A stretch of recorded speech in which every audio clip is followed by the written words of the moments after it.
Di kota besar tuh kan? Kalau yang kuat. Hah? Terakhir plus dong. Tapi Oppo. Jadi kita nggak mau sekarang sekarang. Sekarang dicoba dulu memori saya habis nggak? Nah, itu. Orang fotonya Ah, mah di handphone mas nanti kamu ngoceh, Nggak ada. Nggak ada semua sih, aku yang baru ngoceh nih kira ke mana? Nah, Apple. Ya karena Apa? itu tidak Apa apa-apa. mau dilakukan ke HP? Kalau orang pokoknya emang di soalnya gitu, terus kayak Ini gitu. loh, Hah? yang kita. Yang pun ada tangan sini kita over. Main gue main. Itu di sini ada Tapi saya sekarang. tahu. Ada di dalam itu. Mana? Mas, aku ambil. Nanti. Stop. Udah dibeli malah dulu mas. Iya, kok videonya berubah. Sekolah aku bosan ngapain? Mas, stop. Cahaya. Itu tuh Pak Sam. Apa wih? Mas, makanya besok belajar. Oh, coba gua HP. Iya, Vivo loh tulisannya. Ya Allah, Mbak. Aku ki masuknya cuma 7 menit. Maksudnya. Dari saya dulu sampai pantas panas. Sampai saya pengen bully. Hilang. Ngerti nggak, Mbak? Pokoknya ada keserapo. Ya, ada. Aku ini. Loh, aku mati ya. Berarti Pak Roni harusnya sampai mau 2 menit. Ya ya. Mas, aku sama kayak gini boleh kan? Ya apa? Aku sama tangannya. Kalau mau kasih, Ya enggak apa. kalau mau kasih. Ya aku pernah aja kok. Ya. Kemudian yang kelima adalah posisi kontrol restitusi. Ya ini direkam loh. Posisinya tuh kok. Wes. Gak bisa. Gak percaya aku. Ngobrol-ngobrol. Oh iya. Bisa. 2 menit udah 2 menit jalan.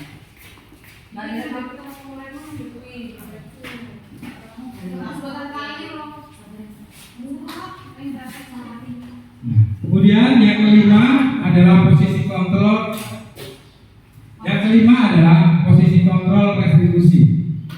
Diana Gosen mengembangkan suatu program disiplin positif yang berpusat pada murid dengan pendekatan restitusi yang disebut dengan 5 posisi kontrol.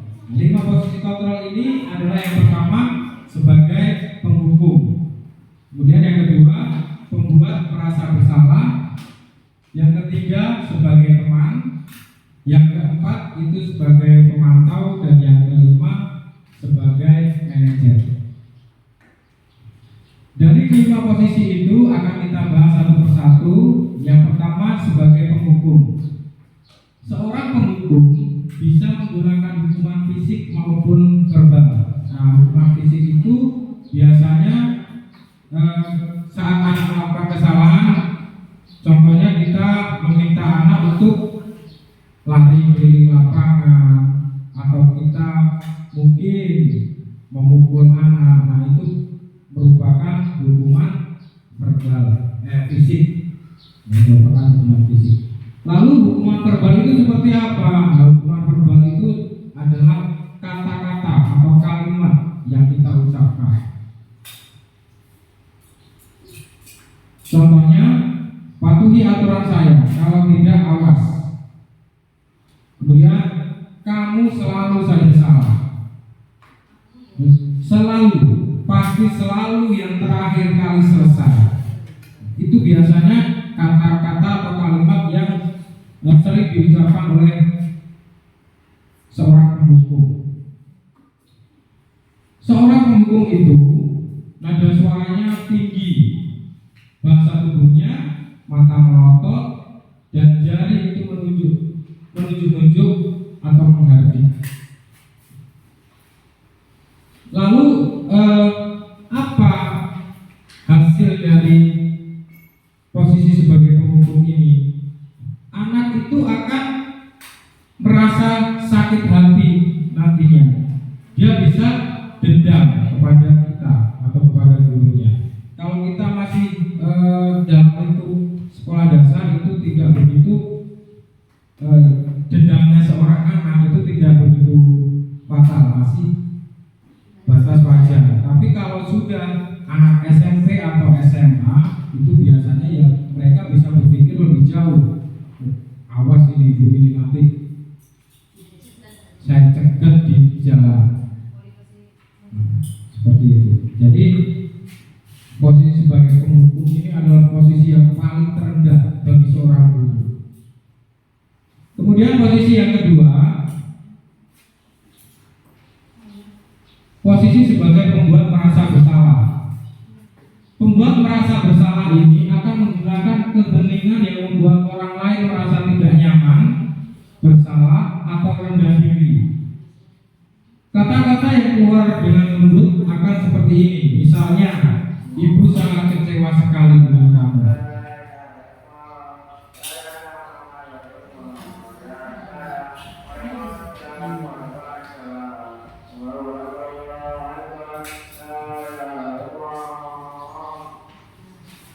Kata-kata yang keluar dari seorang guru yang memposisikan diri sebagai pembuat merasa bersalah itu biasanya, ibu sangat kecewa sekali dengan kamu, atau berapa kali bapak harus memberitahu kamu ya. Gimana coba kalau orang tua kamu tahu kamu berbuat seperti ini? Nah, itu merupakan contoh dari kalimat yang biasanya diucapkan. Lalu apa akibat atau hasil dari pembuat merasa bersalah ini? Murid akan merasa bersalah telah mengecewakan ibu atau bapak gurunya. Jadi anak itu nanti akan merasa gagal dan tidak sanggup membahagiakan orang lain.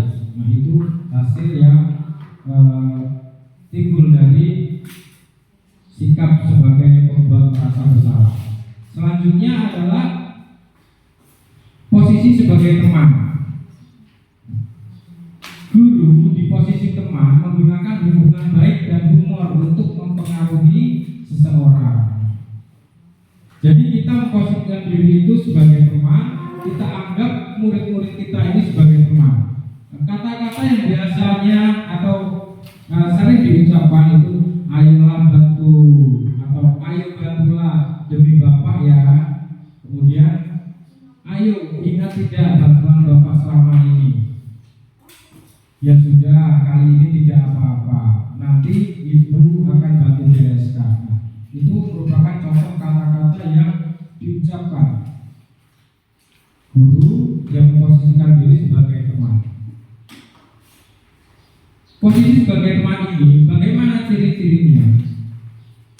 Nada suaranya itu ramah, kemudian akrab dan bercanda, seperti layaknya teman, ya, teman seusianya. Kemudian bahasa tubuhnya bagaimana? Merapat pada murid, mata dan senyum itu jelaka. Jadi kita seolah-olah ngobrol dengan teman, padahal kita ngobrol dengan murid kita. Posisi sebagai teman ini ada dampak positifnya dan ada dampak negatifnya. Apa dampak positifnya?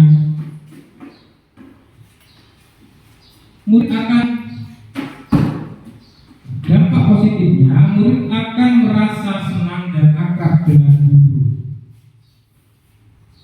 Itu dampak positifnya. Lalu apa dampak negatifnya? Dampak negatifnya itu murid akan menjadi tergantung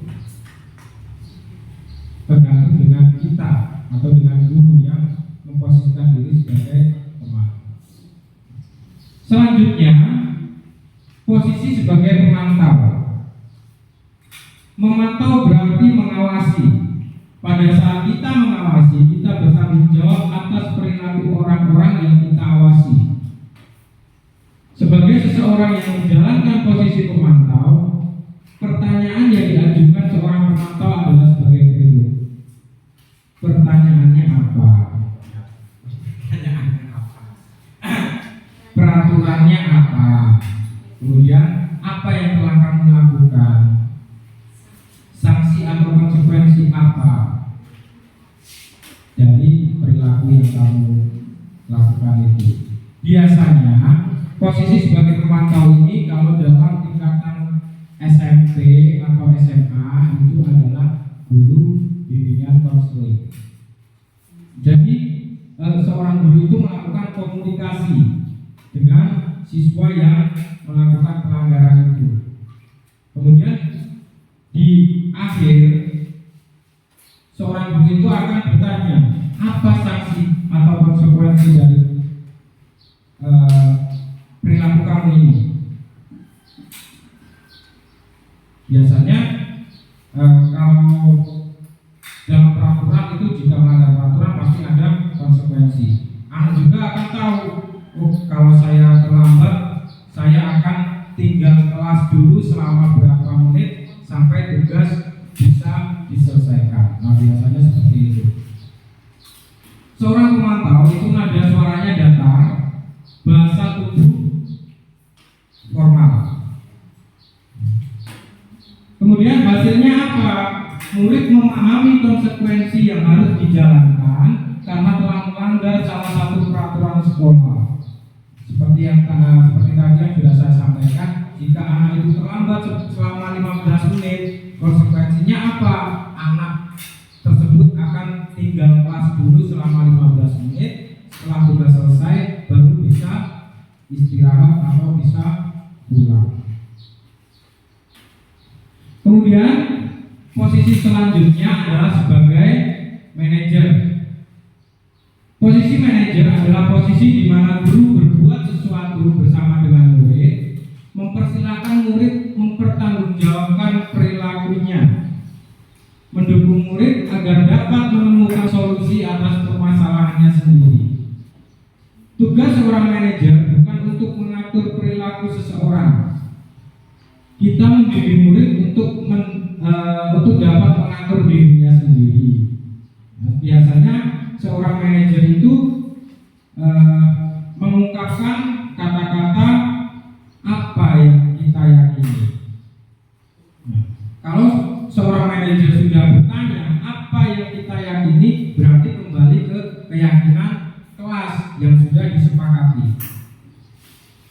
Selanjutnya, setelah guru menanyakan apa keyakinan kelasnya, kemudian guru tersebut bertanya lagi, apakah kamu meyakininya? Jadi di keyakinan kelas yang sudah disepakati oleh anak itu, guru bertanya, apakah kamu meyakininya dari keyakinan kelas tersebut? Nah, kalau misalnya peserta didik kita itu meyakininya, apa kamu bersedia memperbaikinya? Guru bertanya seperti itu. Selanjutnya, guru bertanya lagi, apa rencana kamu untuk memperbaikinya? Jadi di situ guru tidak serta-merta murid langsung disuruh seperti ini, tidak. Jadi kita mendorong peserta didik kita untuk bisa berpikir sendiri bagaimana cara dia untuk memperbaiki kesalahannya itu. Seorang manajer itu nada suaranya tulus, bahasa tubuh tidak kaku, mendekat ke murid. Nah, jadi bisa ngobrol berhadapan atau bersampingan. Itu biasa dilakukan oleh seorang guru yang memposisikan diri sebagai manajer.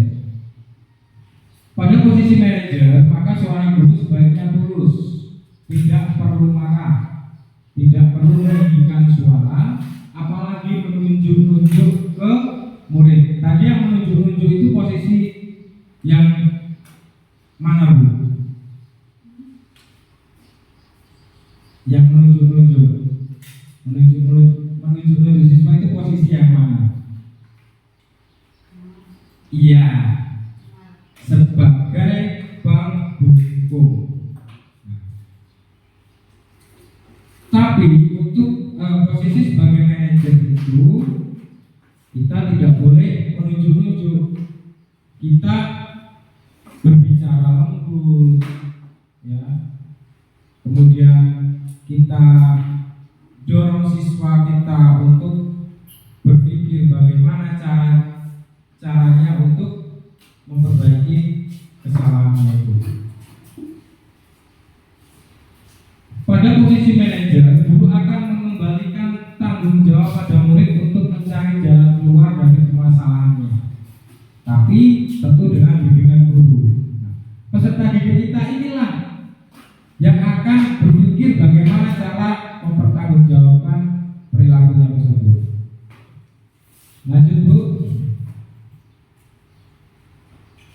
terakhir adalah segitiga restitusi. Segitiga restitusi ini ada 3 tahapan, Ibu-ibu.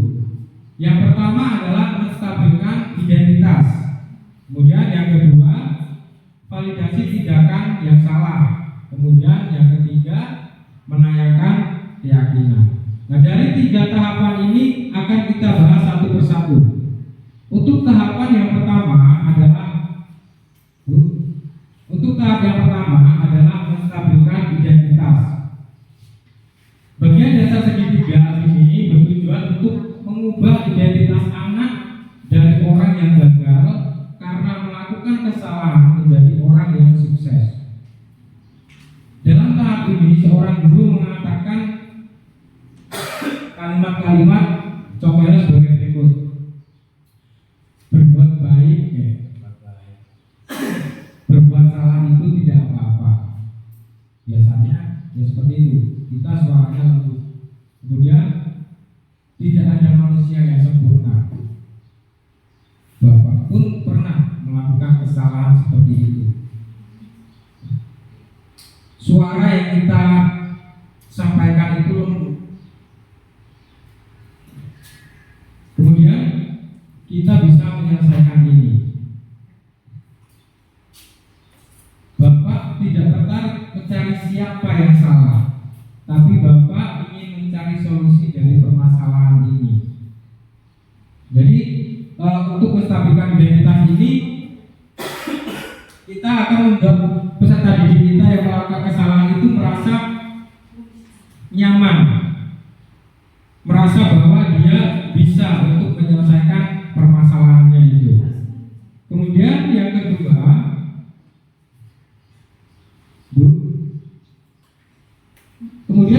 adalah validasi tindakan yang salah.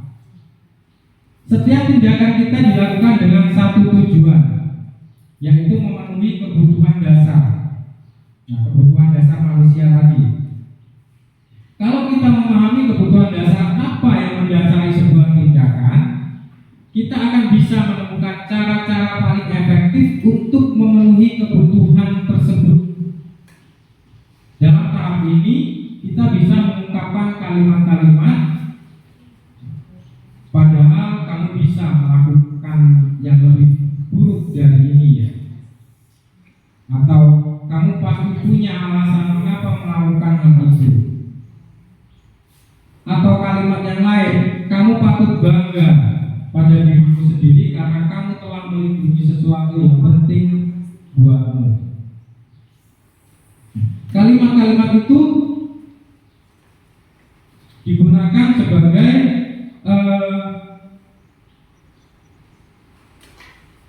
penentu kita untuk mencari cara paling efektif dari untuk menentukan cara yang paling efektif untuk menyelesaikan masalah yang dihadapi peserta didik. Kemudian yang terakhir adalah menanyakan keyakinan. Teori kontrol menyatakan bahwa kita pada dasarnya termotivasi secara internal. Termotivasi secara internal itu seperti apa, Bu? Ya, termotivasi secara internal itu adalah motivasi dari dalam diri kita, bukan dari orang lain atau dari imbalan atau pujian, tetapi secara internal, motivasi dari dalam diri sendiri. Ketika identitas sukses telah tercapai, langkah pertama tadi kan menstabilkan identitas. Nah, kalau dalam langkah pertama ini sudah sukses, kemudian kita melangkah lagi ke langkah yang kedua, yaitu memvalidasi tindakan yang salah. Setelah kedua tahapan ini sukses kita laksanakan atau kita lakukan, maka anak akan siap untuk dihubungkan dengan nilai-nilai yang dia percaya. Nilai-nilai itu seperti apa ya? Nilai kebajikan tadi atau keyakinan kelas tadi.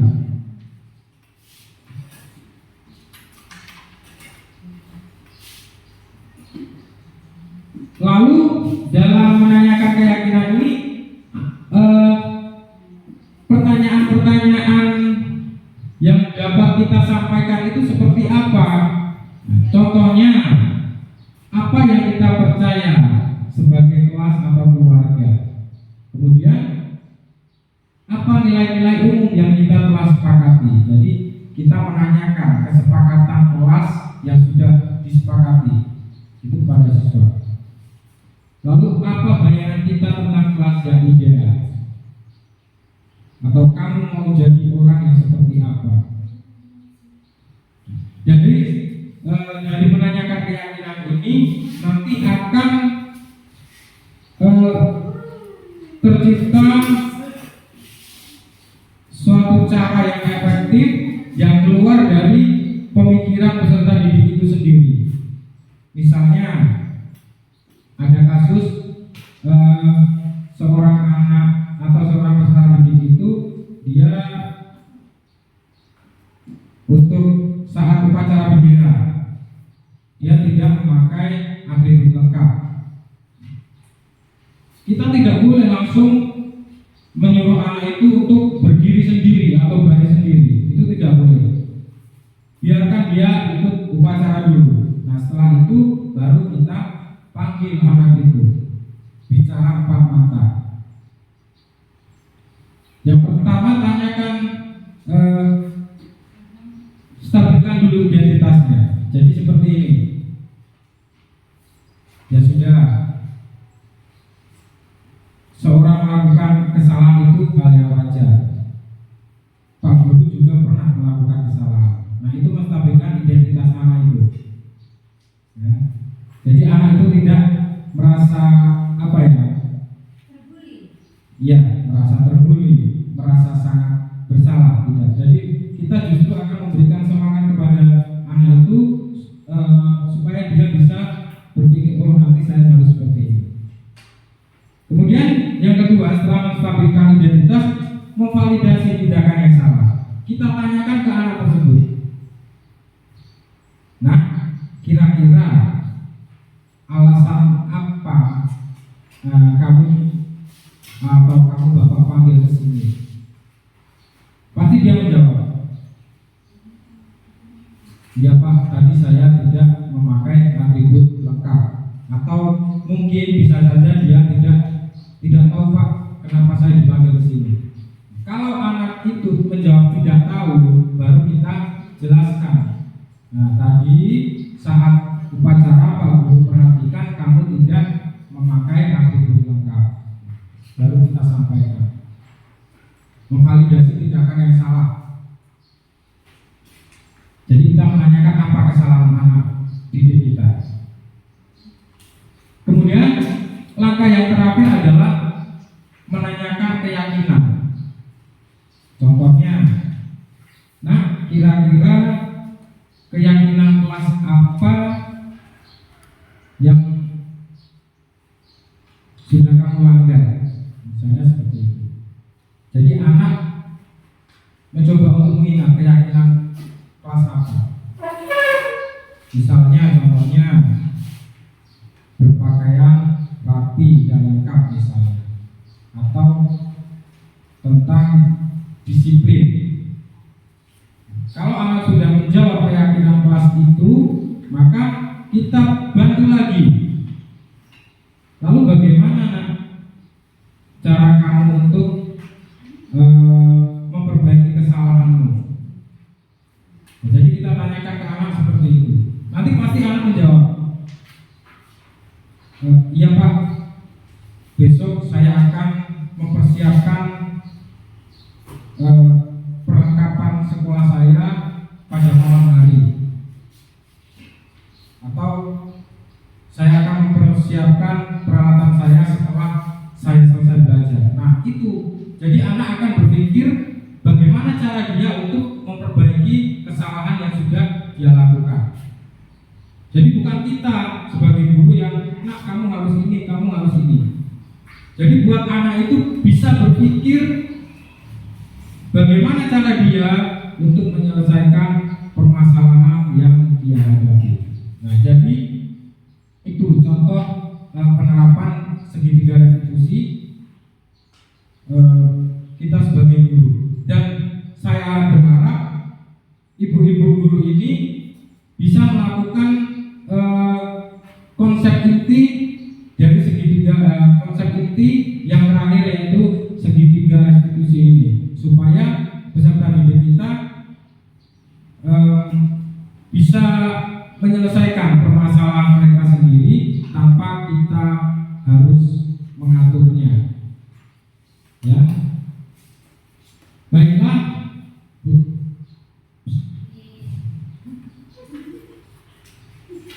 Demikian penjelasan saya tentang budaya positif.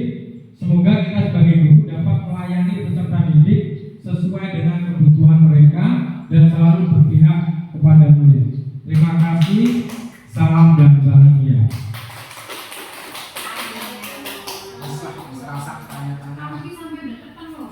Aduh, kok mati? Aku loh nggak tahu sampai salam kayak gitu salam. Hah? Salam dulu nanti kita dipotong lagi. Oh iya, Bukunya kita aku. kalang ya.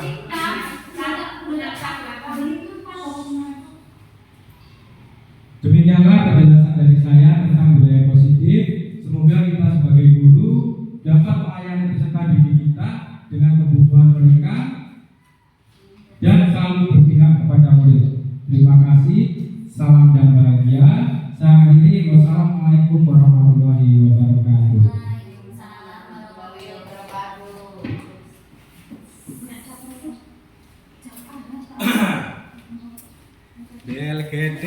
Belgedes. Kon ngomong.